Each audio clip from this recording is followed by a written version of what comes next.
Hello, hello. Happy Friday, September 18th, 2025. I am Manila Chan. That over there is Ted Rawl. You are tuned into the Ted Manila Information Show, TMI show for short, because we bring you way too much information. Ted is coming to us from an undisclosed location with, I'm going to guess, some kind of travel lodging in a not so big city, just based on the background. That's true. That's all true. If this podcasting thing doesn't work out, you can always become a I don't know, an NSA employee. Ted, you might be on the lam. You didn't tell us where you're going, why, and you're still not. I'll tell you later. Yeah. Okay. Maybe we can. I'll tell you in the chat. Okay. Hopefully everything's good. Oh yeah, no, everything's fine. Okay. So we're live, obviously, and we do this Monday through Friday, 10 a.m. Eastern time. So please be sure to hit the like, the follow, the subscribe, the share, all those buttons to help this little show of ours continue to grow. Some days are chill and happy. Like I think today will be kind of a chill, happy day. Yesterday was a ragey, I want to murder Robbie day. That's because I wasn't there, in my traditional role as keeper of the peace. I mean, a lot of people don't really realize that I'm a calming influence in most spaces. You're pretty calm. Yeah, it's true. You're pretty calm. And I'm not the super bra burning feminist. Like I like shaving my armpits. That's a thing. But even I've been trimming my armpits every now and then. Not like shaving, but I get these these gorilla long protrusions like you can braid them. Seriously, I'm not even kidding. 6 inches long, and every now and I'm like, what the fuck is going? I'm not even a hairy guy, really. And so you're not that hairy. So every now and then, I'm just kind of like, yeah, you guys have got to go. So I'll just do a quick. Is that where it all manifests? Do you have a hairy chest? Do you have tufts of hair that come out if we don't? Not really. I'm not like that hairy, really. So it all manifests there in the. Yeah, and I've got these weird little patches on my side and on my back too. Until I was 30, I was like an Asian person. I had no body hair. Yeah, I had a little patch of pubes, and that was it. And you hit adulthood. My voice deepened when I was just in time to turn 55, and so it's very strange. I don't really complain because I think if I was more testosterone-y, I would have lost my hair sooner because that's a male pattern baldness thing, right? That is true. Actually, that is the thing that the more testosterone, in excess levels than your body actually needs, your hair actually starts falling out for you men. Yeah, and it's personality too, right? If you're really testosterone, you tend to be very aggressive. If you ever notice, older bald dudes in excess are if they're really bald, they didn't just I have to admit, I would, if I were homeowner, you're telling me like Stephen Trump, Miller, I would shave the whole thing off, right? But I'd wear a hat to protect myself from the sun. Stephen Miller's only 40. He's only 40 years old. And Stephen Miller's going. He's going for the self-hating Jew look.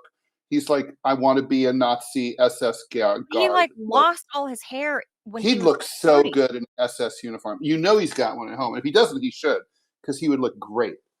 He's got everything. I know non-Jewish Millers. I know Jewish Millers, and I know non-Jewish Millers. Oh yeah, Miller's not necessarily a Jewish name. Well, I don't know. I've heard that he's Jewish. I don't know that he's Jewish. I don't know. He might not be. I don't know. He's from Santa Monica, California. I know a lot of the Jews I know are a lot of Jews in Santa Monica. So I don't know, but I heard that he was Jewish. I haven't sourced it myself. Are we saying that he's very masculine? Well, I guess he is really masculine. It might explain why he's a rabid dog. At 30. He lost all his hair at 30. So I've known guys like that. Pardon? So would he be very high in testosterone? Excessively high? He may well be. Yeah. Mm-hmm. Yeah.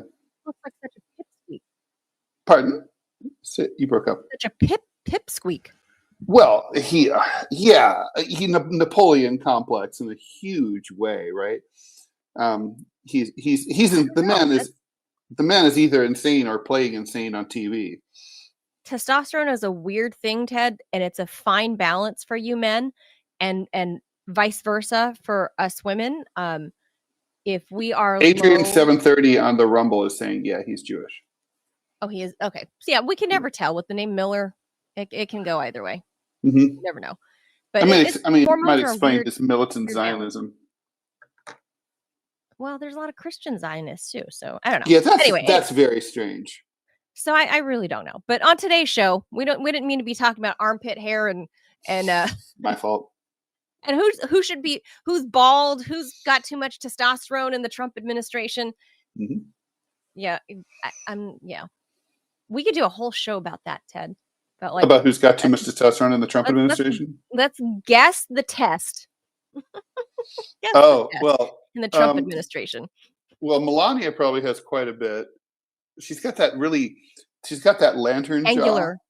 Well, she's got the very angular and muscular build because, women, if you have too low testosterone, then you're like a flabby and out of shape woman.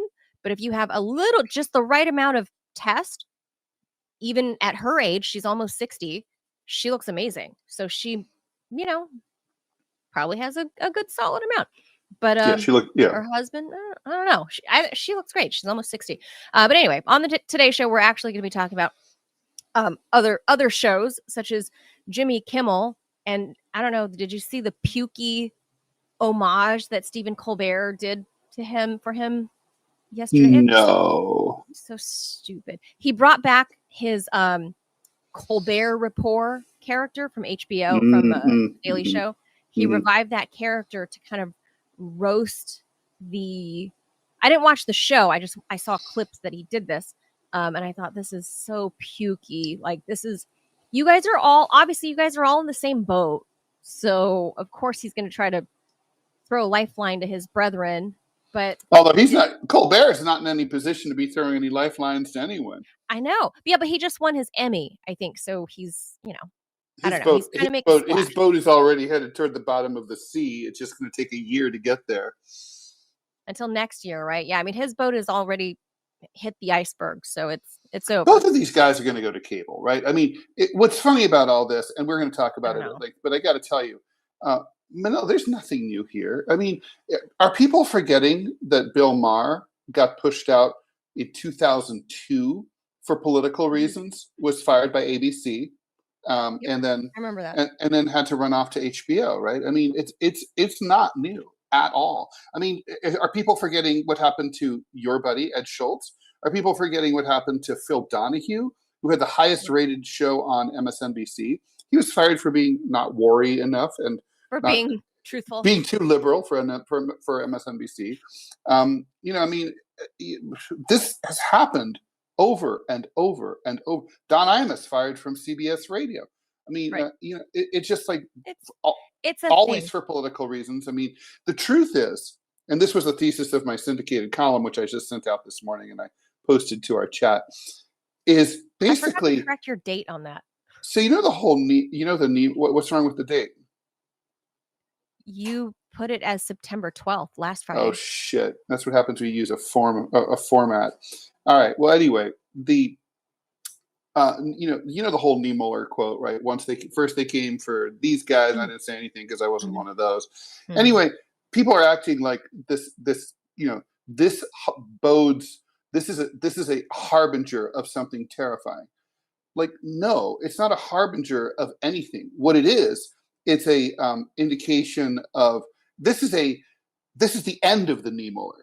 Like, nobody said anything about like all the political satire columnists, like who got fired from newspapers years ago. Nobody said anything about all the political cartoonists. You got to save that for the actual segment. All right. You got to save that. You're on your soapbox. We're also going to talk about this because it's Fun Friday. So a boat got capsized this week just off the coast of Portugal. by And some you can orcas. probably guess why. And by whom? Some orcas capsized a small tourist yacht that was like, I don't know, like $1 million yacht or something. Anyway, we'll tell you about that and why we think this is happening. And not just me and Ted. I mean, like, scientists are saying they think they know why. Yeah, they have an answer. Finally. It's not what you think. No, Yeah. and it's been going on. It's been on the rise literally for the past 5 years. I used to joke and say they were like, they saw COVID as their chance to come take over the world now. And now they're pissed because, like, COVID's over. But I don't know. Maybe there's something to that, Dad. Then there's a story out of Kentucky that, this is still the start of the new school year, and a lot of schools were trying out this no cell phone thing. Mm-hmm. And there are some pleasant. It's going surprises. Fantastic. I love this. Scotty Nell Hughes and I have debated each other on this because, I mean, her kids are older. Her kids are closer in age to your son. Mine's a little one, obviously, so I don't really have to worry about a cell phone yet. But she and I are in different. She's worried about school shootings and the kids being able to call. I'm more worried about. It is a concern, but we'll get into sure.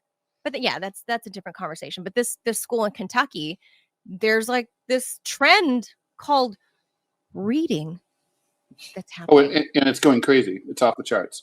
It's amazing. I can't even believe this. Yeah, it's some seriously good news. Yeah. And last story, because it's Fun Friday, we keep staying on top of Colossal Bioscience out of Texas. You know, that de-extinction company. They're bringing back another extinct animal, the dodo bird. I was hoping it would be the political cartoonist, but apparently not. Aw. So we'll end the week with this weird. I don't know about Colossal, Ted. I feel like this is like anti. I read Jurassic Park. I know how this plays out. I'm not into that. All right, let's get into it.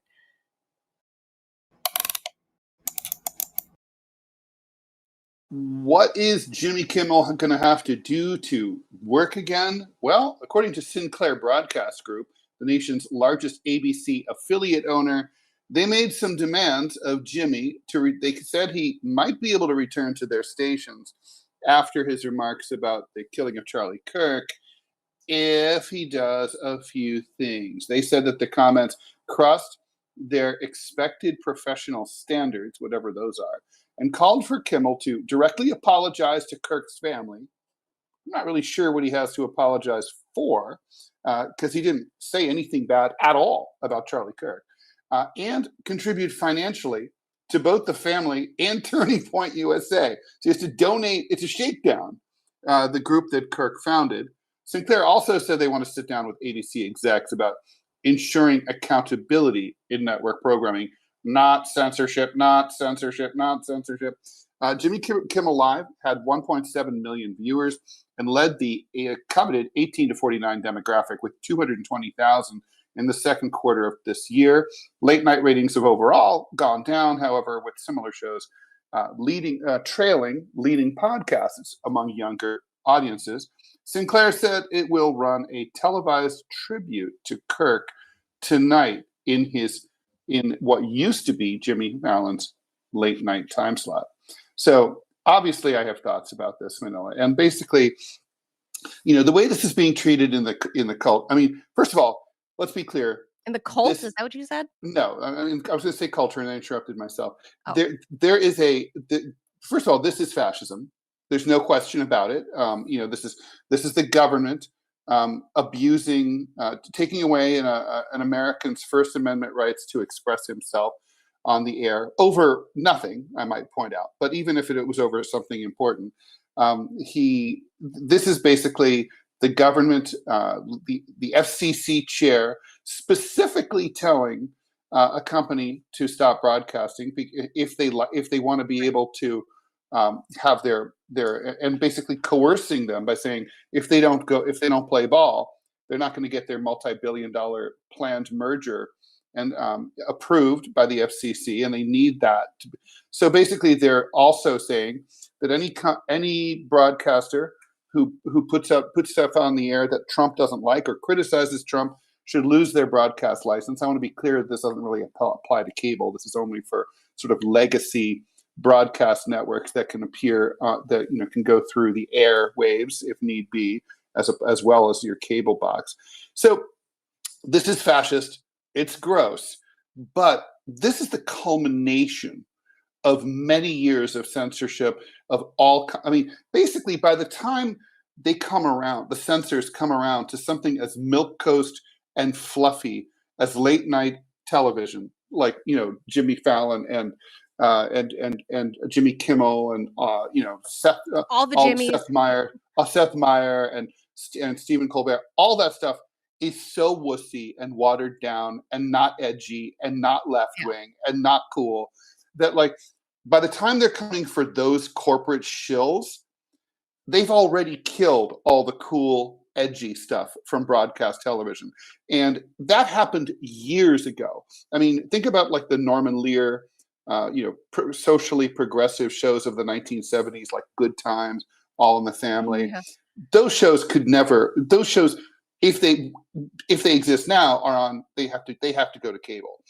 They can't be on broadcast. And starting in the 80s, you had shows like Family Ties and 8 is Enough. Everything turned small c and big C conservative. And so this is basically remember what they did to Three's Company. Like the whole theme of Three's Company was Jack Tripper had to pretend to be gay because God forbid men and women cohabitate. That's correct. Sexual relations. So things are so basically this is not like a harbinger of doom. It's not something that points towards something scary that could happen at the end.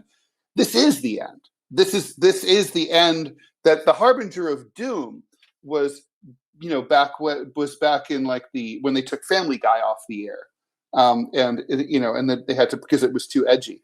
That was the harbinger of doom. The harbinger of doom was when newspapers, op-ed pages stopped running any and all Art Buchwald type humor, and when all political cartooning went away from American newspapers, and then we saw the Twitter files, Ted. That was part of it too, because that's the new media, right? Because you're talking about TV there. We saw over the last few years in the Biden administration, the Twitter files tacitly did the same thing. I mean, by backdooring the censorship of various voices, and then getting us shit canned, like on his way. Yeah, and that's terrifying. And I think it's important that you bring this up, because basically, look, I think there was, if you wanted to find edgy content after the demise of edgy content on broadcast TV, you could find it. You could find it on, like I said before, on cable. That's a pressure release valve. But you could also go over to you were hoping that the internet would become super edgy, but the social media companies became they were censoring like crazy, as you pointed out on Twitter. By the way, and I talk about voices like Stephen Colbert and Jimmy Fallon and all these guys, Jimmy Kimmel.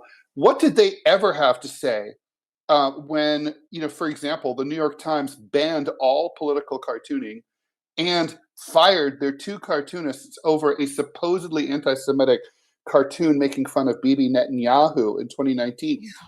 And the 2 cartoonists who were fired, get this, they didn't even draw the cartoon. They didn't have anything to do with it.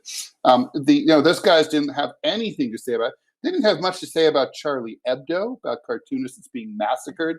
The publication, they don't run animated cartoons on their shows. Think about how, back in the old days, that's how The Simpsons got started, as a interstitial short on the Tracy Ullman show. Yes.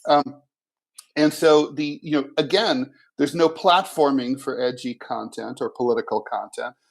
You can go back to 2016 when Bernie Sanders was growing in the primaries. Not a single newspaper in the entire United States employed a single person who endorsed Bernie Sanders. That's true now too. There's not a single progressive employed at the editorial page of any newspaper in the United States, out of over 1,000 of them. Not one. That's precisely why Ed Schultz was let go from his contract at MSNBC, because he refused to back down on his hatred for Hillary Clinton. he was told not to cover Bernie Sanders. Don't cover him. He was going to stump for Bernie, and that's what he said he was going to do. And he refused to back Hillary Clinton on air, and that's why MSNBC pushed Ed off the air. Now, I guarantee you, Ed got no love from Jimmy Kimmel. I guarantee you, and I know I didn't get any love from Jimmy Kimmel when I had my LA Times thing. I know that like Jimmy Kimmel didn't have anything to say about those my New York Times colleagues who got fired. Patrick Chapat being one of them. They don't have. So these guys, they watched their. You know what the Judenrat was during World War II.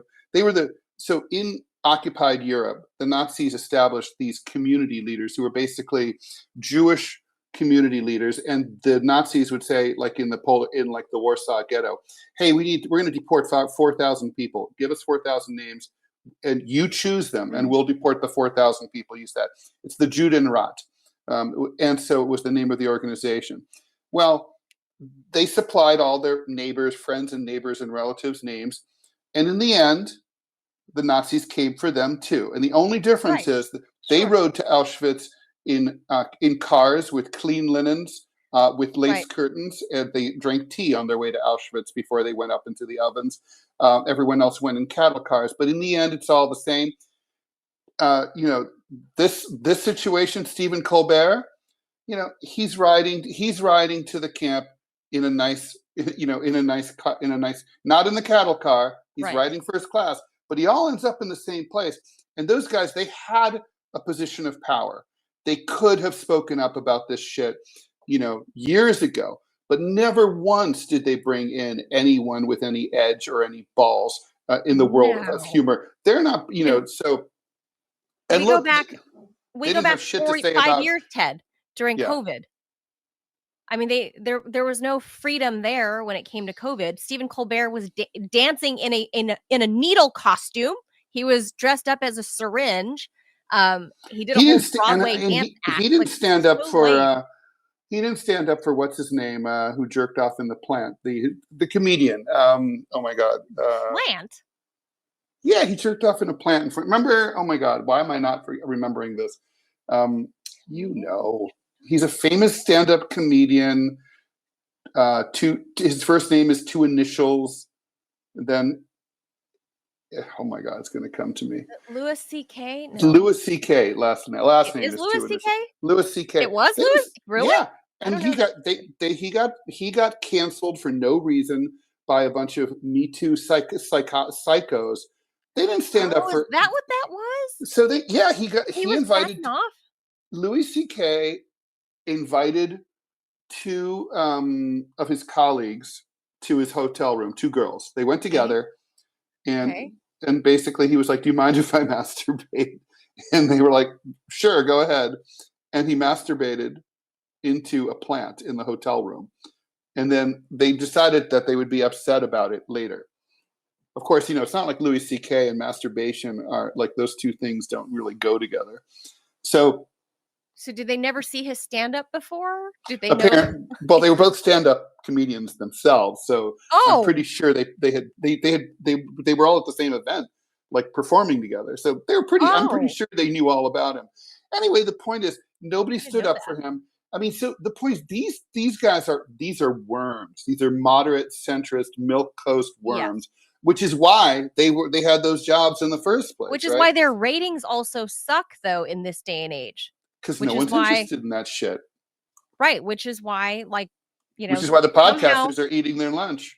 Oh my God, totally eating their lunch, especially in that very coveted, yummy demographic, 18 to 49, Ted. Mm-hmm. I mean, 220,000, like that's not sad. A strong number. That's in podcasts, Joe Rogan is millions. I mean, millions in that age demo.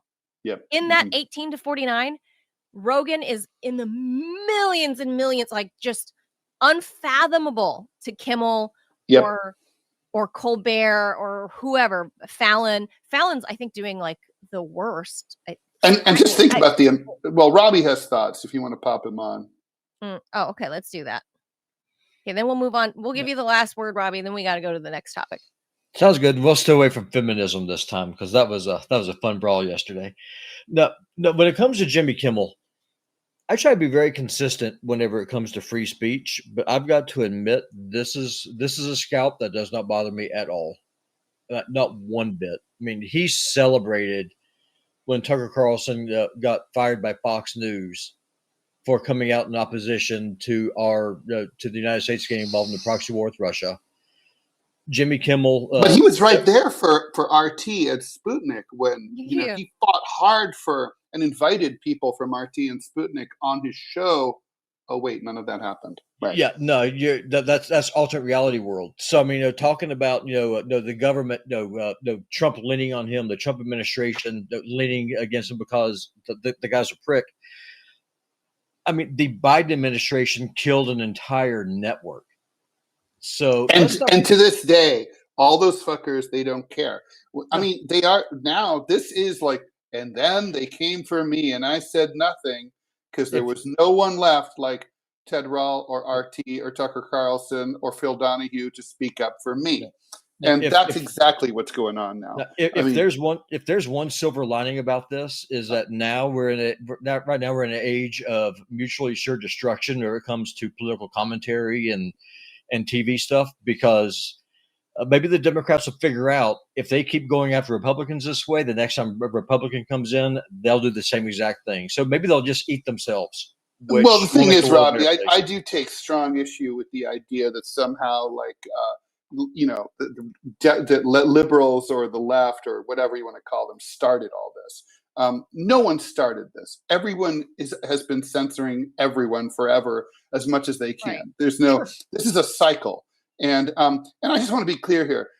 As much my contempt for these mainstream morons is only exceeded by my hatred of fascists like Trump, who are shutting down, who are interested in finally closing the deal and turning a society that already had rigid censorship into one that has 100% total authoritarian fascism. So this is not letting Donald Trump or his little minions off the hook. They're all scum. And so I have a question for you. But Kimmel has the right to suck. No, guys, Kimmel has the right to suck and has the right to earn millions of dollars if the companies are willing to pay him. For the record, Jimmy Kimmel didn't say anything bad about Charlie Kirk. And even what he said about the suspect, what he said isn't really very clear. He didn't even say, well, that suspect is a MAGA person. He said, MAGA world is trying hard to make sure we know that he's not one of theirs. That's not really. I mean, it's convoluted, but it's not wrong, really. So here's my question, and then I'll go away. So the vitriol that you have for Trump right now, I wonder if you have that same kind of vitriol for Abraham Lincoln, because he started it.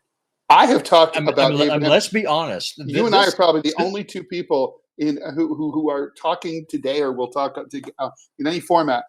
For years, I've said that Abraham Lincoln was an atrocious president for suspending habeas corpus and for cheating the 1864 election. So I'm a weirdo, Robbie. You're not going to call me out.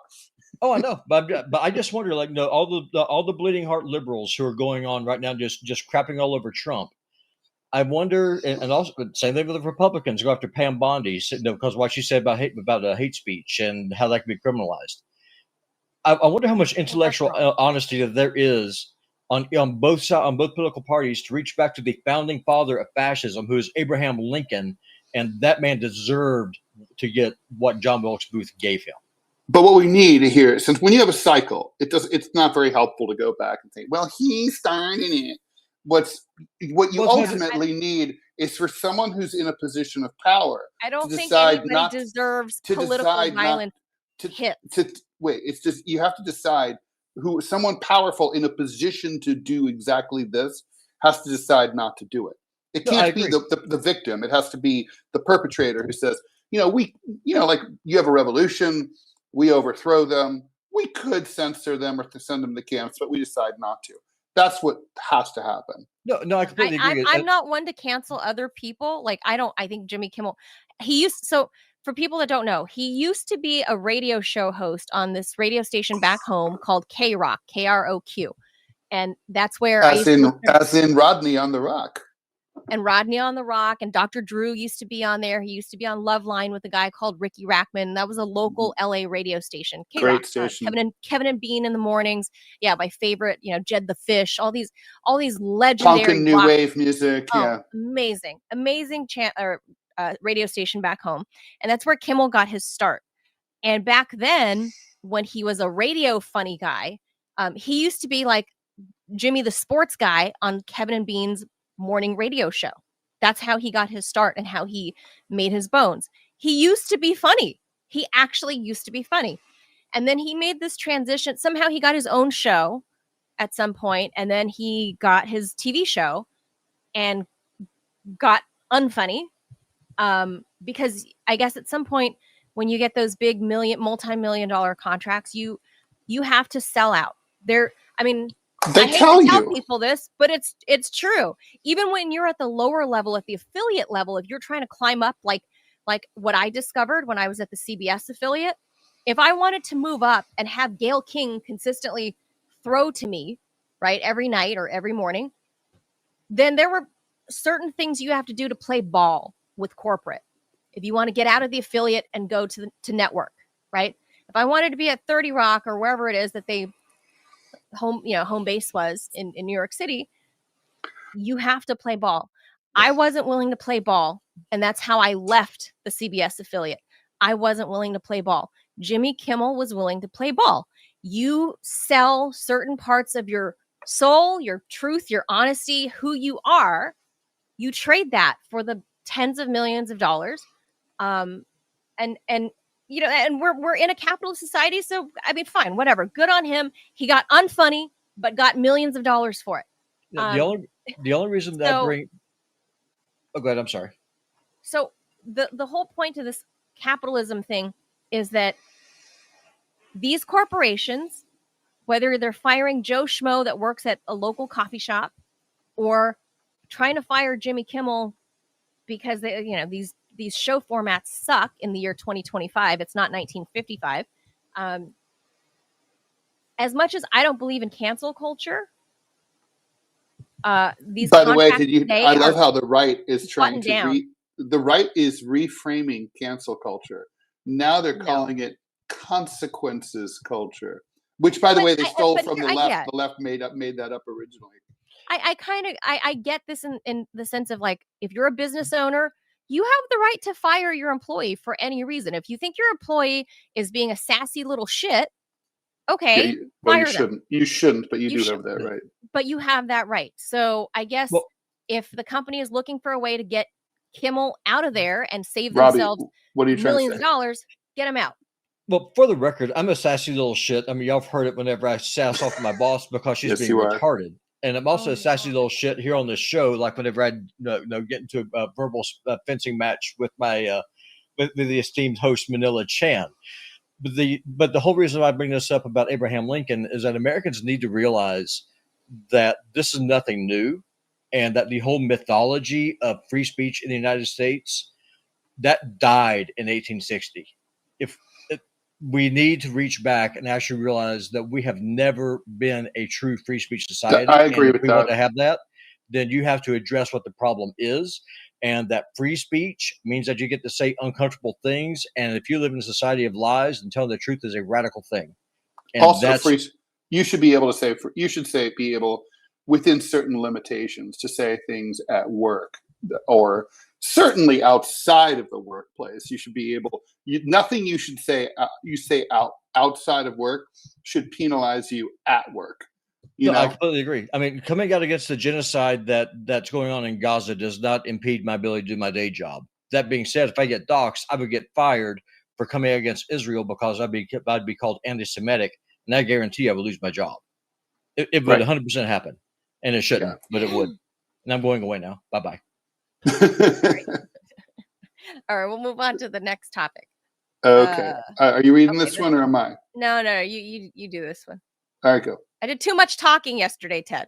All right. For the last 5+ years, killer whales have been ramming and, in some cases, sinking expensive yachts, sailboats, and fishing boats in the waters off the coast of Spain, Portugal, France, and Morocco. On September 13th, 2 more incidents were reported off the coast of Portugal, according to the National Maritime Authority. One involved a sailboat off Fonte da Telha beach. 5 people on board were unharmed. The sunken sailboat was taken to the harbor where it was studied. Social media reports claim to have captured the incident. In a second encounter, 4 people were aboard a tourist vessel off Cascais Bay when the Orcas interacted with the vessel. I like the word interacted. Scientists say the incidents are not aggressive and should not be referred to as attacks, but as encounters with playful, rambunctious, giant, multi-thousands of pounds animals. The pod of orcas in the sailboat incident interacted with the rudder, which caused it to break, allowing water into the vessel. This has been a common factor in recent sinkings. This orca pod interacts with the vessels because they're being enriched by the experience, said Renaud de Stefanis. I mean, at that rate, if I punch someone in the face, I could be enriched by that experience. Anyway, Dr. Stefanis has been studying orcas for over 25 years. The sea is a very boring place for an animal, de Stefanis said. Imagine if you're a dog or some other mammal, you can interact with objects around you. But in the sea, there's not much for the orcas to interact with.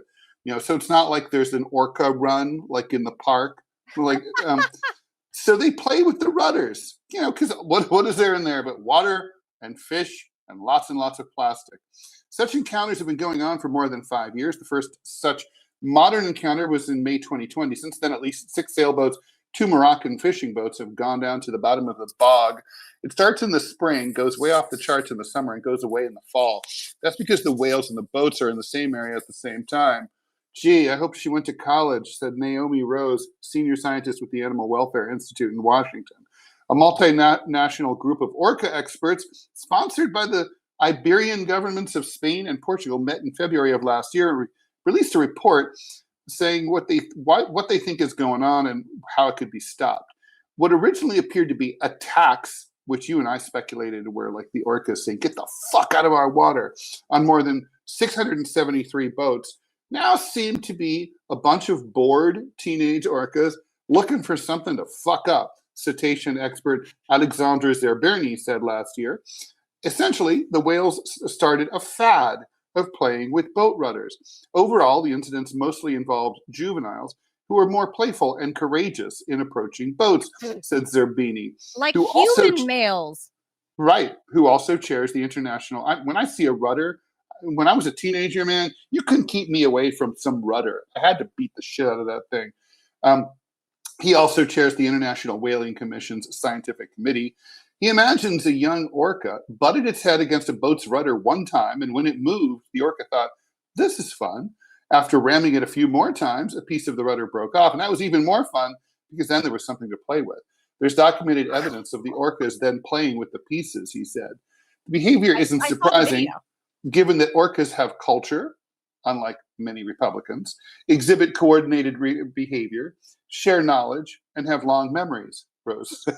So I love the idea that, like, the ocean, it's boring. What they need is they need a recreation center, for like teen orcas. Otherwise the orcas they turn bad. They start hanging out behind the 7-Eleven, wearing leather jackets, smoking weed, picking fights with boomers. Like that's literally the way I want to draw the study orca like wearing like a Ramones jacket. So cool. Oh, totally. Like with his hair all long and shaggy with a cigarette dangling out of his mouth. Yeah, we could AI that shit. Yeah. Like that's literally what this study is painting. The picture that the study is painting in my head, Ted, is that, like, I get it. I know those are smart mammalian fish. Yeah. I mean, that's not really a thing, but I call them fish because obviously they swim. Well, they are fish. No, they are fish. Are they fish? They're mammals, aren't they? No, you were correct the first time. It's a real thing? They are mammalian fish. They're fish. Mammalian fish is a real thing? Yeah.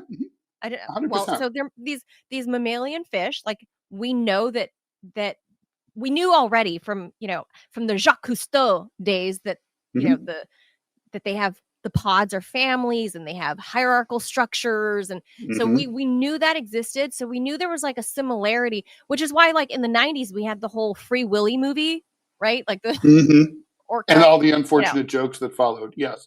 Oh yeah. Well, and then that was a Bill Clinton issue. Yes, precisely. Different thing. But his as far as the willy could have animals went, sounded. His willy needed to be, had needed to be Caged. confined, defreed, that willy needed to be caged up, kept on lock, keep it on lockdown. Lock and key. That was a different willy. Chastity belt. As far as the orcas, so I think we've known for a long time that these these giant things are smart.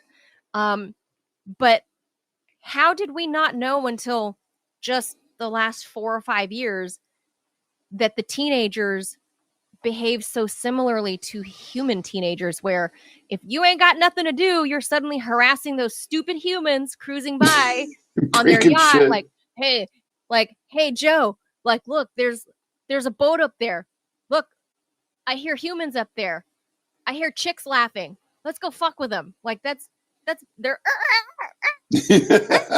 and they're like, yeah, okay, and they're going up there and fucking with the boats. Like that's literally how this is happening. That's what this research says is, they're communicating with each other and are like, yeah, let's go up there and knock those fuckers over and bite off their rudders. Like, and play with the pieces.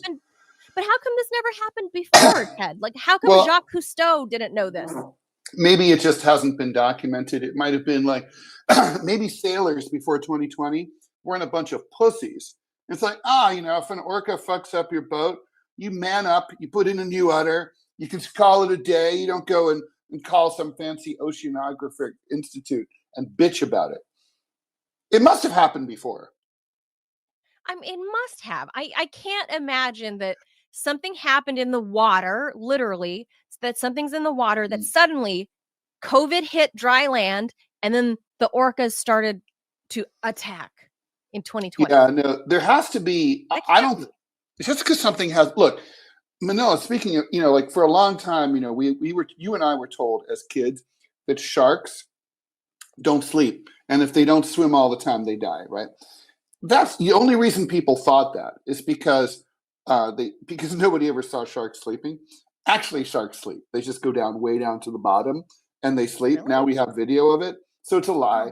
They don't have to keep moving at all. Same thing like with praying mantises. It's like, the lady praying mantises mate and then eat their husband's heads, right? Okay, that's not actually true either. That only happens like when you capture them in a bottle or you keep them in captivity and they're freaked out. In the wild, they don't do that. So the point is I didn't know that. I always thought that she bit once they mated. She got the seed, and then she get the protein. Yeah, and then he very generously donates his entire head toward the. It's like kamikaze sex. That's just not true. They're not retarded like that. So so basically, we're going here by our. Just because you don't personally see something doesn't mean it doesn't happen. Didn't happen, right? Right. So the point is, I think that's why the kids say, Ted. The kids say, "Picture" or "it didn't happen." Right. Exactly. Well, now we have there's stupid pictures of everything, so we now know that like for sure it happened. We also look. I'm kind of calling bullshit on this idea that like the ocean is a boring place and all that. If that were really true, why would anybody scuba dive? And it's like, right. Certainly they're curious. Also, the thing is, orcas are very, very violent animals, which is why they're called killer whales, right? So I don't know if you've ever seen them like as a pod. They'll launch a coordinated attack on a whale, right? They usually go for the young ones, and they'll come up along the size of a blue whale or whatever, and then they will drown them. They'll get together and they'll push them down and drown them and then bite them and go to town. And it's ugly, and there's a lot of blood. These are not like these are not kumbaya fish, okay? These are mean fuckers. And even though they're cute looking like pandas, which are also mean, it's like it's not it's not true. Like that they're just playing with their little wee rudders. Leave them alone, the cuties. Like, no, it's not true. I just want to say before we go to an ad, koalas have chlamydia and they seem like they're stoned all the time from the eucalyptus. But my Aussie friends tell me, and my Aussie family members tell me, like, oh no, you don't want to go near those little fuckers. Oh, they're mean as shit. They're mean as shit, and they'll like squeal at you. Stantis told me that too. Stantis went there. Also, kangaroos, they look like, look, I'm just hopping around, and look, I have my babies in my pouch. And they're kicky and aggressive. Oh, no. They'll punch you. Deer are also like, oh, look, it's Bambi. Deer will attack you. They're territorial. They will. They'll come up to you and kick you. I have deer in my backyard. They generally run away, but they will attack you. They do attack people sometimes. I know. We feed the deer in our backyard. They're like kind of domesticated deer. That's you really? Why would you do that? I don't know, because I'm a stupid Californian and I'm like, oh my God. And she, like the mama and the babies, but they're domesticated because all the neighbors kind of feed them, and I don't think they can truly live out in the wild. Jesus Christ. Like, they're the neighborhood deer. I know Robbie would agree with me that that's wrong, but all right. I know, but it's deer, but I don't get too close, because I know, especially with one of the girls gave birth to a male deer. And the doe, I was like, oh, I saw his little buds coming out. Mm-hmm. A buck. The doe that we always fed had a buck, and his horns are coming out. And I was like, no, don't go close, because if it's the right season, then that little bastard can jump. I mean, he could kick you. He can fuck you up for sure. Yeah, he can fuck you up, because he's going through adolescence, because he's getting his horns. So yeah, you got to look out. Yeah, for sure. So, all right, let's move on here. We got an ad. Oh yeah, should I read it or what? Yeah, do the ad. All right, let me see. Oh, did Robbie put it up? Okay, okay, good. There it is. Okay. All right, outdoor crew, or anyone who just wants to be ready for anything, check out the Red Pro Series 72-hour emergency kit from Caddis Sports. This is a serious 72-hour survival pack built into a rugged tactical backpack and loaded with everything one person needs. 2,400 calories of food bars, 5 water pouches, thermal emergency blanket, 36-piece first aid kit, emergency stove and canteen cup, and all of it has a 5-year shelf life, so you're covered for hurricanes, wildfires,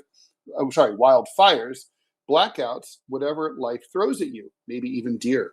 Whether you're off grid or just want peace of mind at home, this kit's a must-have. Compact, reliable, and made for real emergencies. Use code RUMBLE at checkout for 10% off your order today. That's Caddis, Caddis, sports.com. Gear up, stay safe, and be ready when it counts. I got to admit, Manila, I kind of want one of those. It sounds great. The Caddis pack. Blanket? Oh, yeah, the whole thing. Survival kit? A survival kit's always a good thing to have. I have my own. I made my own survival kit. I have like tanks of like fresh water, some distilled water, canned. You have to replace them though periodically. Every few years. Yeah. No, we do. I do. I have candles. I have. Do you put a drop? I have all of that stuff. Do you put a drop of like bleach in there? Yeah. Too. Yeah. Mm-hmm. But then I change it out every couple of years. So because I'm an end of the worlder, zombie apocalypser. Well, I'm a hurricanes happen person, and I was out when I lived in Eastern Long Island. I had there was a tropical storm / hurricane, like very small hurricane, like category 1 by the time it hit. Anyway, it fucked up my house in a huge way. I had no internet, no electricity, no phone. I had a landline phone because I'm that kind of survivalist, and I had a landline phone in there just in case, because it draws a separate type of power. Yeah. Everything went fucking down for 2 months. And so 2 months. 2 months. And it's hilarious. I literally at a certain point gave up. I was like, these people are never coming. Just forget it. I just went into town to draw my cartoons and send them out from Starbucks. And then I was kind of getting used to the non-refrigerated lifestyle. And then finally, I get this call on my cell phone while I'm in town. Hey, did they ever restore your service? I'm like, no, I've called many times and you guys kept saying you were coming. Oh, we forgot about you. And I'm like, wow, it's just like being in 3rd grade all over again. That's nice. Yeah. I was nice. Like, you guys are charming. I just want to read one viewer. Stoop Dog says, I stupidly went up to a moose that was eating the flowers out of Oh my someone's God. garden. Luckily, I didn't get mauled. Oh, no. Did you I see had a a friend moose who when went you to the went? University of Alaska at Anchorage, and he said the moose were on campus and that kids got attacked all the time. Did you see any moose when you went to visit Robbie? No, I was mooseless, unfortunately, No bereft of moose. I was also mooseless up in Labrador. I was really sad about that. Oh, I was hoping that I would I'd see like a to moose. but I'd like to keep my distance for sure. But I hear they're gigantic, so Yes, they do have that reputation. I would like to be far away. It's not the cute like Rocky and Bullwinkle thing. They totally misrepresent. So, and they also misrepresent like Natasha and big moose is a thing. It's the lobby, the moose lobby, the big moose lobby, and the way they represented Boris and Natasha, the Russians. Well, I don't know that that's totally off though. I think it's a little off. I don't think they would be friends. Barely. Let me put it that way. Barely. All right, now let's go to the next story. This one's fun. Okay. Good one. The Jefferson County Public School System in Kentucky this month announced a surprising unintended consequence of their new statewide cell phone ban. In many of the school district's schools, the number of books checked out during the first few weeks of class skyrocketed compared with last year before the ban was instituted. In the first 17 days of the school year at Pleasure Ridge Park High School in Louisville, where only 17% of students are proficient in reading, according to state assessments. Man, that's bleak. The district said that students have checked out more than 1,200 books, nearly half the total number borrowed during the entire school year last year. At other schools in the district, Kentucky's biggest, the results are even more impressive. 40% of students at one high school have checked out books out of the library, double the number who borrowed books all last year. Remember, the school year just started a couple of weeks ago. This heartening news came out at the same time that this report came out. Reading skills of 12th graders hit a new low. Results from the National Assessment of Educational Progress, the NAEP, show that about a third of the 12th graders who were tested last year didn't have basic reading skills. Some of these students may have comprehension skills so low that they cannot decipher the meaning of a political speech. Well, that qualifies them to work on staff at a major newspaper then. The picture for low-performing 12th graders is sad. Tim Daly, chief executive of Ed Navigator and author of a newsletter in education, said, we have way more kids now who are functionally illiterate. They're going to struggle as adults with things like identifying a location on a map, knowing how and where to report for jury duty, and following instructions to fast before a medical test. Basic, everyday stuff. While many factors play into the decline in test scores, there's more evidence that the ubiquity of smartphones in the school system is a big part of the problem. So, and also in New York City, cell phone ban just went into effect. It'll be interesting to see what the nation's second largest school district, what kind of results they get in terms of additional reading. By the way, the New Yorkers are allowed to bring their phones to school. They just can't use them or open them in class. So in other words, keep it in your bag. Like if you hear gunshots down the hall, you can break out your phone. So like in between classes, when you're walking to your next class, can you look at your phone? Look at your.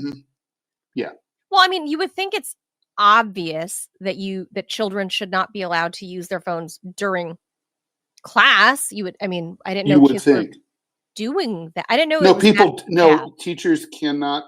Apparently, teachers who say put that shit away get into a lot of trouble. So teachers have given up entirely on disciplining. I mean, can you imagine? I mean, my teachers used to hit me in public school. So I don't even understand. School teachers were getting in trouble for telling their teenage students to put that shit away. I mean, how is your cell phone, if you're pulling it out during class time and looking at memes or whatever you're doing, you're 16 and looking at memes, how is that any different than back in my day if I was to pull out my Walkman put on my headphones, well, this way actually, put on my headphones and start listening to my Walkman. Like, what? How is that any different? Like, It would not why? have been any different at So all, why are, Manila. but the culture with parents nowadays, Ted, and correct me if I'm wrong, because we're at the opposite ends of parenting, right? Like I have a little guy, and yours is a college guy. Yep. But from my understanding is that there are a lot of parents now that rather than disciplining their teenager, they're siding with their teenager and defending their kid and and trying to go bully the teachers. Yep. Whether it's about grades or Can whatever. you imagine? Like, I mean, if my I mom had cannot. gotten a call from school and said, "Little Ted is," I don't know what I would have A been dick. fucking listening to then, like listening to my portable turntable in school. It's like, and I would have had a beating waiting for me at home.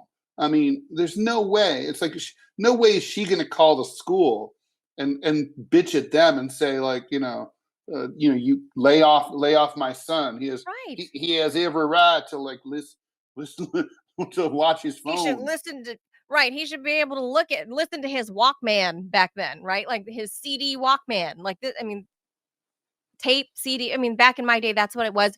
And then the emergence of pagers. My school was able to confiscate them if you were caught looking at a pager or something.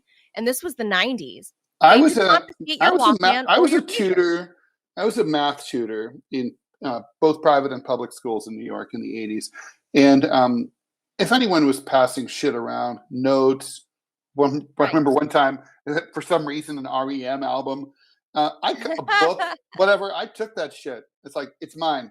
And I would tell everyone in advance, like, and you're never going to get it back either. And I still have that REM album. Wow, it was permanent confiscation? Yeah, I still have that. It was a good REM album, actually. The one with Radio Free Europe on it.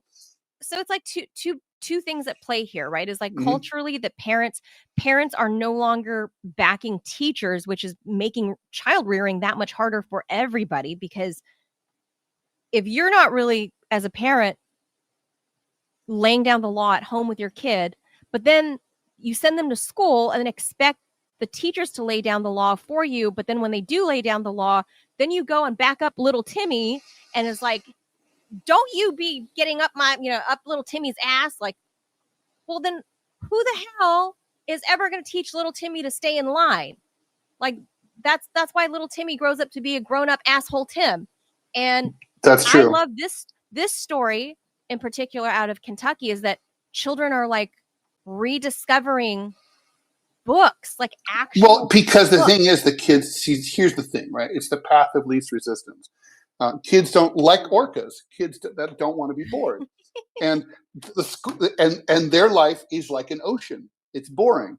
So, oh my God, they want to. They have all this ocean around them. So, like, if they look, if you give them like, a rudder to get involved in, they're going to beat that rudder. But if you take that rudder away, they're going to have to come up with something else to do. So, like, if there's no cell phones, well, I mean, the next best thing is, I could go read something. I mean, after all, most of what you do on a phone is read, right? Most of it. So it's the same thing. It's just that's you and I, Ted. No, Ted. That's you and I. People are doom scrolling at me. Well, they're reading text. They're texting to each other. That's reading.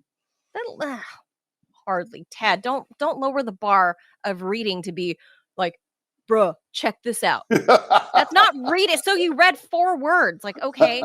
No. They're doom scrolling and looking at social media, like people, skateboarding on a rail and then like smashing their balls. That's what they're looking at.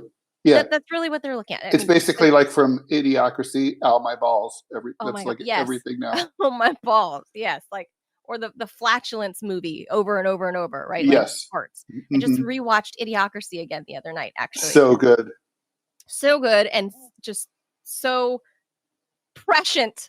I can't believe I'm saying it's prescient. So accurate. Yeah, well, it's basically become a documentary. It has. And so this is where we're at. If nobody's going to discipline kids, like, kids can't read, kids can't these are the people that we're going to rely on to vote for us, Ted, when we're old and gray and in the nursing home. These high school seniors that can't read a freaking map, that can't understand basic directions from, like prepping for a medical test. It's a different kind of exam, guys. Yeah, that's going to be amazing because they're going to fucking die. Literally, they're going to choke to death. These are the people that are going to vote, Ted. These are people that are going to vote. Just understand. That's these true. are the people that are going to vote when you and I are in a nursing home. These are going to be the people voting for the levers of power. That's a depressing and truthful thought, Manila. Really depressing. So I say that's why I'm for the full on cell phone ban for kids at school. My school eventually went on to ban all electronics because I went to school in the 90s. No, I mean, I don't. So no Walkman. No Walkmans. Back then, if you had a cell phone, I mean, nobody in my area did unless you were a drug dealer, but they were the big bricks, right? So no teenager had that, right? But so they just outright banned, I think in 1996, said no pagers, no Walkman, nothing that plugs in. The only electronics at school is the equipment that belongs to the school. Right. That's it. That's it. And we should just go back to that. Keep your ass focused when you're at school, because that's also where you learn to have like your attention span, Ted. Like enforced boredom is important. There's that of a gnat today because they're all doom scrolling through memes that are, 10 and 15 seconds a piece, TikTok things that are like 15, 20, 30 seconds. They have no attention span whatsoever. Which is paradoxical to me because they like to listen to long form podcasts, but when it comes to what's in front of their face, like in real life, they can't focus for more than 90 seconds. Right. This will help retrain their brain if you take away all electronics. Scotty Nell Hughes' only argument is, but what about the school shootings? Yeah, which, by the way, okay, granted, they happen way too often, but they don't happen. Most kids, the vast majority of kids, are never going to be in a school shooting, right? Or anywhere adjacent to one. I mean, I do think that maybe the answer is every classroom, if it isn't already outfitted. My high school had a phone, a landline in every single classroom. If that could be reinstalled. I also still have them. I think the New York way is the way to go, though. That way, the kids can have a phone in case of an emergency. But if you're caught sitting in your classroom, there's no payphones anymore, so that's a fucking danger. Well, that too. Well, I remember my college campus had those emergency like blue light poles with the lever on it, where if there was an emergency, like you pull this lever and it contacts school police. Maybe that's what I mean. If but the thing is, when shit's happening fast, that doesn't seem like you would get a response quickly enough. Not one tower, but I mean, like maybe there's a button in every classroom. A panic button. Well, certainly the teacher should be able to have their phone, right? I mean, sure, and or like a bank teller has the button, right? Like, there's no reason that schools shouldn't have that. I don't see any reason that a teenager needs access to their cell phone. It's not like they're brokering some major deal. It's not like you're Mark Zuckerberg while you're a freshman at Harvard making some deal for the new Facebook. Like that's people are insane about their phones. So, I used to take the Hampton Jitney, which is a bus that goes from Manhattan to the Hamptons. And they run a tight ship. It's very, very strict, all the rules. And they'll announce at the beginning of the thing, for example, you're entitled to one 90-second emergency phone call only. So in other words, basically you can call from the bus and say, my bus arrives at 5:07 at Bridgehampton. Please pick me up. That's all you're allowed to do. You're not allowed to be like, hey, how's it going, girlfriend? How was your day? What's up? So anyway, the one time, and everyone knows, like, you. Do you remember when you do the collect call from pick me up right now at Skateland? So basically, there was nothing. So basically, everybody just knew not to make calls. Anyway, this master of the universe, like Wall Street douche, is like near me on the bus, on the other side of the bus, and he's like obviously conducting some kind of master of the universe deal, right? And he's a banker, investment banker, Wall Street, some kind of dude. Anyway, he's warned. He's on and on. The guy comes, the bus driver tells him, get off the phone. And he's like, yeah. And he just stays on the phone. And the guy goes back up, and then he comes back and he's like, get off the phone now. And the guy just refuses. He's like, wait, just one more thing. And so he's warned 3 times. Finally, the bus pulls over, and a New York State trooper boards, 2 New York State troopers board the bus. They point to the guy. He's still on the phone. And the cops come over, and they're like, sir, can we talk to you? He's like, just a minute here. And he's just, uno segundo. And he said, not yet. It was incredible. And I mean, there they are, with their hats and everything, and their little fascist outfits and the stripe and the big boots that go all the way up to their ass. I'm like, you have a problem. This is dangerous. You have cops on board. Anyway, they're looking for you. Long story short, they arrested him. They handcuffed him, and he was still like this on the phone he had the phone up to his shoulder, continuing to talk while he was being arrested and taken off the bus on the side of the Long Island Expressway. I was like, this guy's got a major fucking problem. What the? That's I just hope the deal was worthwhile and that it got done. That's crazy. I'm one of those people that have take drive, rent a car, or take the next that bus and take the next go one. to it. Yeah, go to your deal. Like, I'm one of those people that half the day, at least easily half the day, I don't know where my phone is in the house. And then I'm too lazy to go look for it because I don't care for it that much. If I hear it ring, okay, maybe I'll go look for it. But for the most part, I don't know where my phone is half the time. That's probably good. I just don't care. I just don't.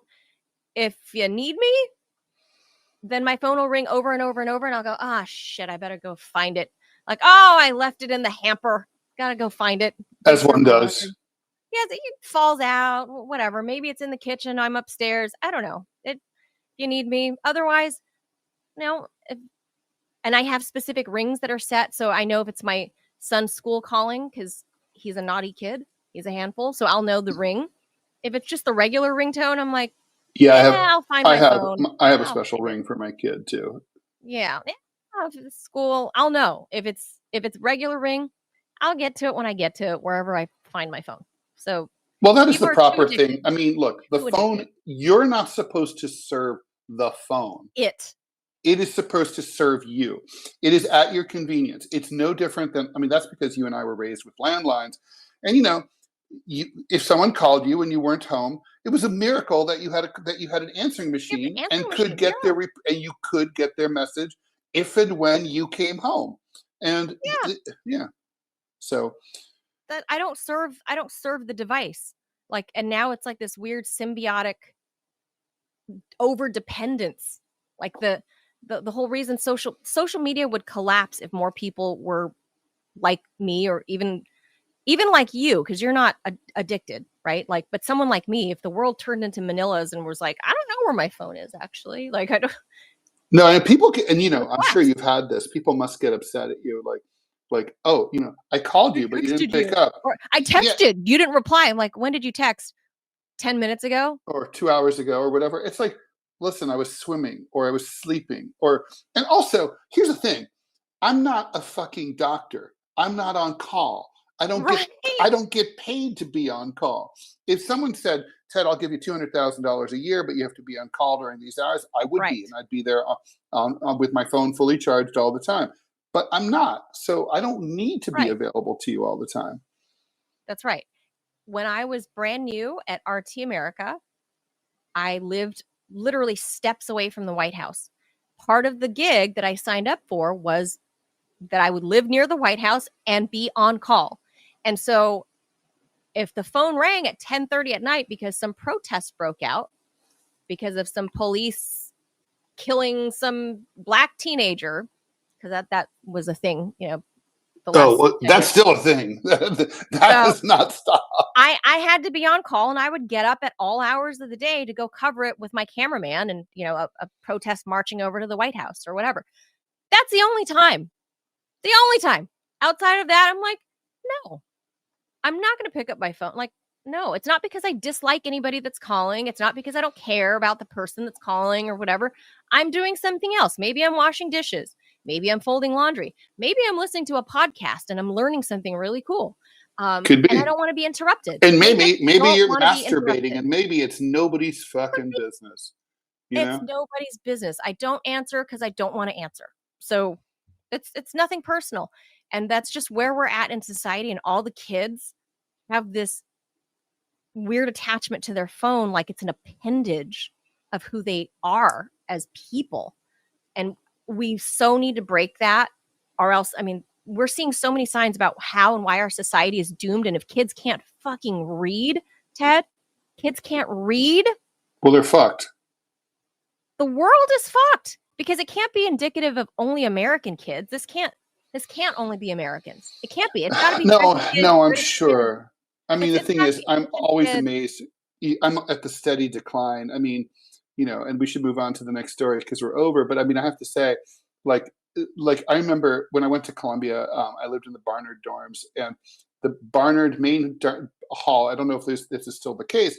They had these old pictures of the old Barnard girls from the 19-teens and 1920s, all like class, like student activities, and it's like here they all are dressed up in their togas, and they're all, and it's like it's the it's ancient Greek 1001, because to graduate from Columbia University in 1919, you had to test to prove that you were fluent in speaking and writing ancient Greek and ancient Latin, as any civilized person would obviously have to be. In that time, yes. Right. It's kind of like, I don't think anyone now can learn ancient Greek or ancient Latin. It's like we're too retarded. They can't even do proper English today. Right. Yeah. They can't pass a proper English test. It's not that people are stupider. It's that less is expected of us.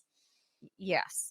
The bar has been very, very lowered. All right. Last thing. Awesome. I think this is a fun story. Texas-based de-extinction company Colossal Biosciences has announced that it has successfully grown pigeon primordial germ cells, a step towards its goal of something that you and I have always wanted, Manila, to revive the dodo bird. Until now, humans have only been able to grow these cells, the precursors for sperm and eggs, for chickens and geese. Colossal now hopes to grow them from Nicobar pigeons, the dodo's closest living relatives, tweaking their genes using specimens of the dodo bird preserved in museums. The goal is to inject the cells into gene-edited chickens, which will serve as surrogates. The company, which also recently created pups that are kind of like the old dire wolf, thinks that it can produce not really a dodo, but a very dodo-like bird within 5 to 7 years. The dodo was a huge pigeon in Mauritius, in the Indian Ocean, that had evolved to lose the ability to fly. It is believed to be the first animal species exterminated by humans, with the last documented sighting in 1662. By the Dutch, Ted. It was the Dutch that did them in. The Dutch did in the dodo. Did you know that? You can't trust a Dutchman. Fucking dodo murdering sons of bitches. Dutch. So people may not know much about the dodo or whatever, but apparently, so I watched a thing, Ted, about the dodo bird. So you know how dodo is also a term you call somebody when they're stupid, like don't be a dodo. Right.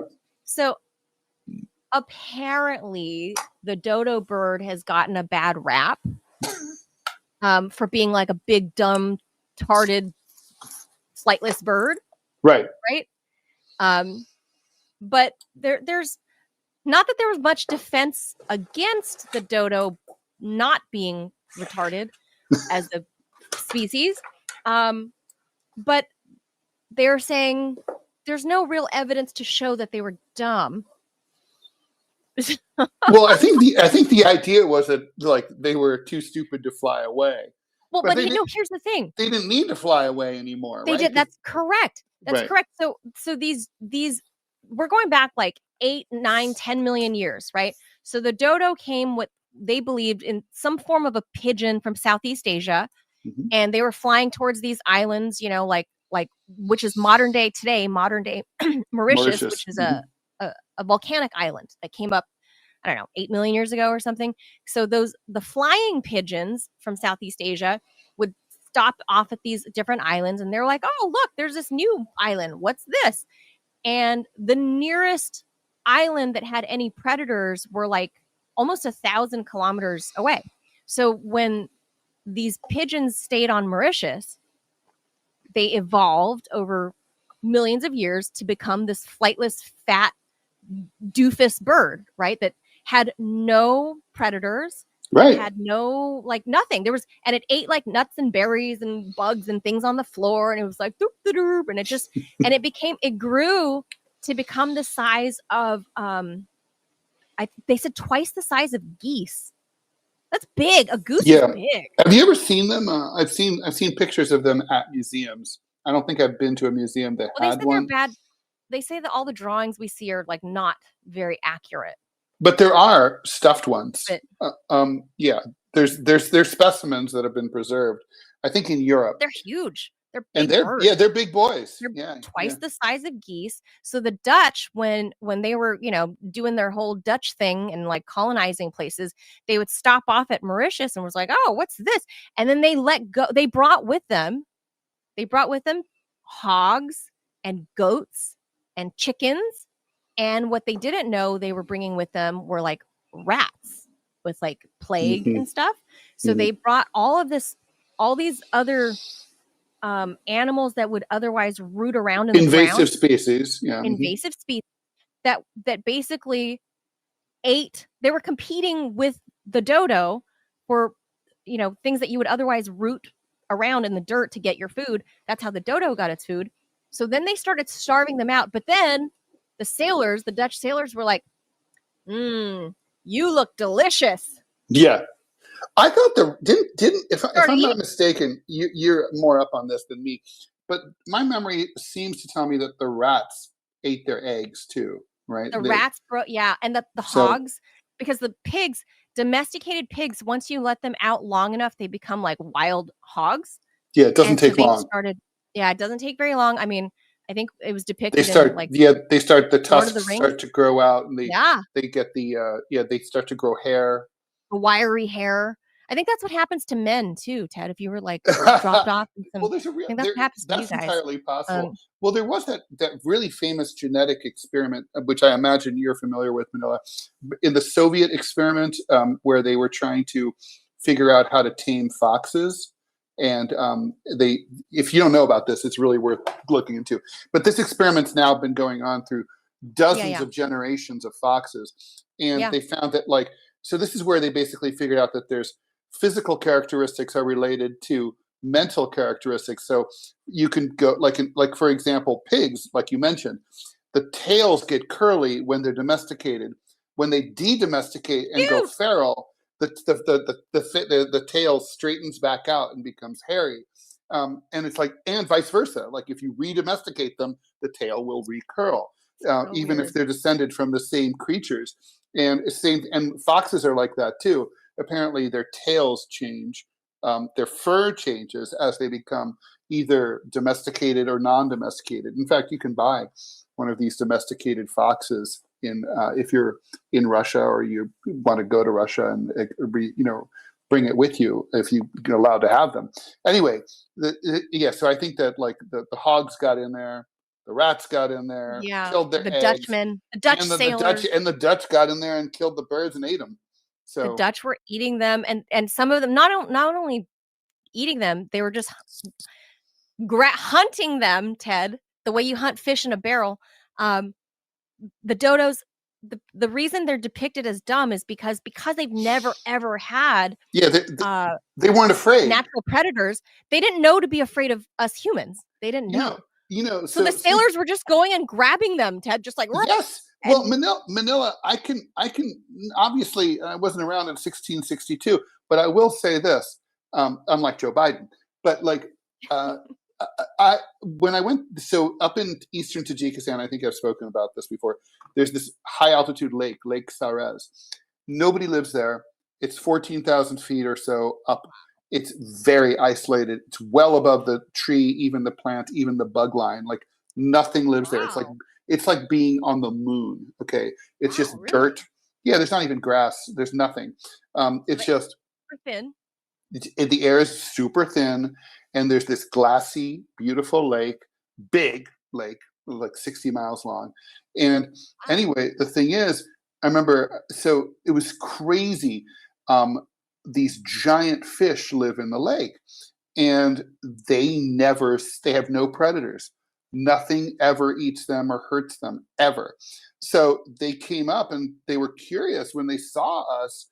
They came up and swam up to like maybe water like this deep.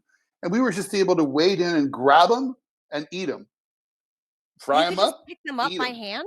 Yeah, I literally grabbed one of these giant monsters. And I mean, we're talking big fish, like, maybe like, a fisherman would be psyched, like 3 feet long, 2.5 feet long, like kind of like carp kind of size, big and weird, delicious. And it was so weird because they had no natural predator. So why would they? They're not stupid. Right. They're just like they're not evolved to that. Right. Why would they be paranoid? Why would they be? So until the 1600s, when the Dutch, stumbled upon Mauritius, the dodo was there for millions of years, and it just was like hanging out. So the question is, what value is is added to the world by bringing back the dodo? And I'm not really sure that like a lot of people have thought, the world, I would probably not need to take as many SSRIs if like there were more. If the dodo was back, I'd be a happy person. I wouldn't need to seek solace in what? I wouldn't be a pet. Like why? Like I feel like colossal biosciences are doing shit just to prove that they can. I think that's right. Yeah, but they're like mad scientists. Yeah, they're literally like let's do this. Yeah, but like, is there any purpose? Like, is there like big dodo somewhere that they're gonna promote them as like the next pet, the next bird pet? I don't know. I mean, I don't really know that. Berries yeah, I mean, like, okay, passenger pigeons also were made extinct famously by Americans. Now, those were useful. I mean, they were used to send messages and stuff. Yeah. Are I could really see extinct? They're extinct.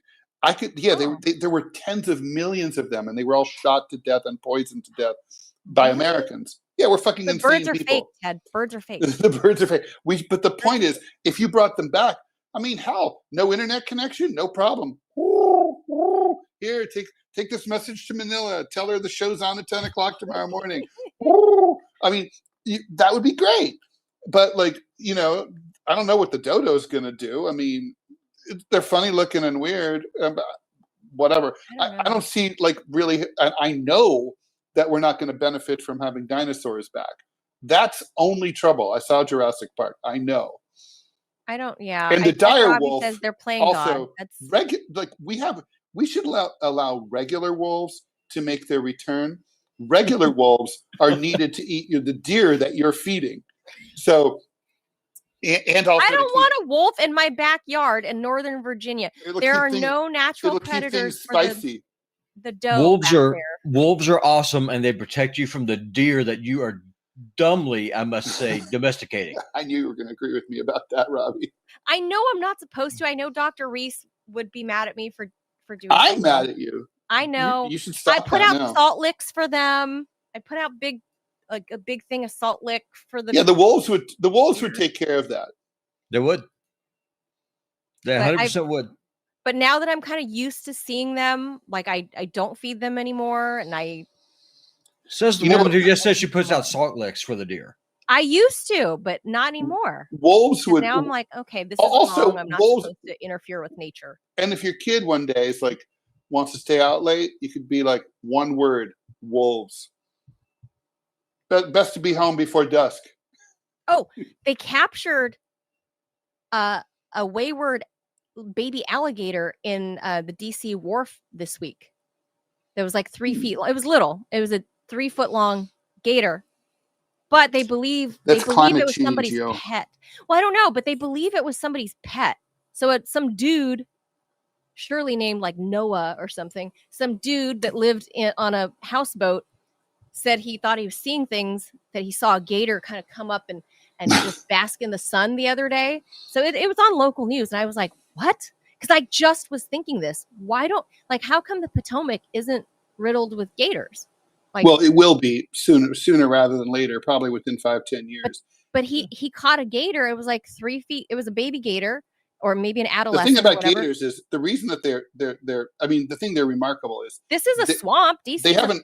They will eat anything, and so they pivot, right? Like if whatever they're eating goes away, they don't care. They move on to the next thing. That's why they've survived 300 million years. Yeah, right. So this is. I happened to wonder that just the other day, and randomly this news story broke local news, and like some stoner dude that lives on a houseboat in the DC wharf was like, yeah, man. And then I thought I saw a gator, and sure enough, so he catches it. The wildlife authority thinks somebody smuggled in a pet and realized, oh shit, this thing's getting big, and released it into the DC wharf. Insane. If anyone ever lives in the American South, and if you all want to hunt razorbacks, and razorbacks are hogs that have gone feral, they love Pop-Tarts. So what you do is that you follow along the side of a river. The Blackwater River or Escalated River is fantastic. There's lots of razorbacks. They like the strawberry Pop-Tarts. Why? I don't know, but they love them. You crush them up and you put them next to a palmetto stand, and then just back up with the rifle, and you just wait. You get yourself some good bacon. That's not really hunting. That's more like fishing. Hey, it all works. But whatever. But you need a high caliber rifle, because if you don't kill them, they will eat you. Yeah, yeah, because they're fucking good. Because they're razorbacks. Yeah. Oh. You get one. You really get one chance to make a first impression. Really. 30-06 is a great caliber for it. Works so beautifully.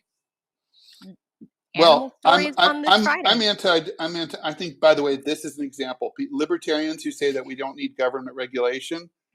This is where government regulation is called for. This dodo thing. Like, I want some government, some very smart scientists to be like, you have to explain to them, why is this important? Why are you doing this? Why is this a good idea? And what safety protocols have you put into place? You don't just get to do this. It's ridiculous. Because you can. They're playing God. It's retarded. It is retarded. Because you can. That's the world we live in. Just like if you want to get the biggest duck lips that you want, like injections, like, you do it because you can, baby. You do it because you can. That's an example of a procedure that should be illegal. I mean, I'm against unnecessary surgery. Like, people die in surgery. I had a colleague, 40 years old. Now this wasn't unnecessary. It was a bunion. She did have to have it done. She died under anesthesia. She died. Oh, Kanye West's mom died from plastic surgery. People fucking die. I knew someone in college. She was 21 years old. She had lipo on her legs. Beautiful girl. Nothing wrong with her legs. Great legs, by the way. Fucking stupid. And she died under anesthesia. Oh my God. Oh God. Oh geez. Okay. Well, we'll not end. Let's end on the whole dodo. Maybe they're not dumb. Maybe humans are just evil. I wonder if they cooed. They must have cooed. All right. And they walk like this. They must have done this. Pigeons Maybe they're not dumb, Ted. Maybe humans are just evil. And mean. That's all. I'm with that. That's all. Have a happy weekend, everybody. Adios. Not tomorrow, Monday. Deprogram 5 p.m. Eastern Time with John Kiriakou and yours truly. Very good. Adios, everybody. Bye. Have a wonderful weekend. Bye. Bye. Thank you.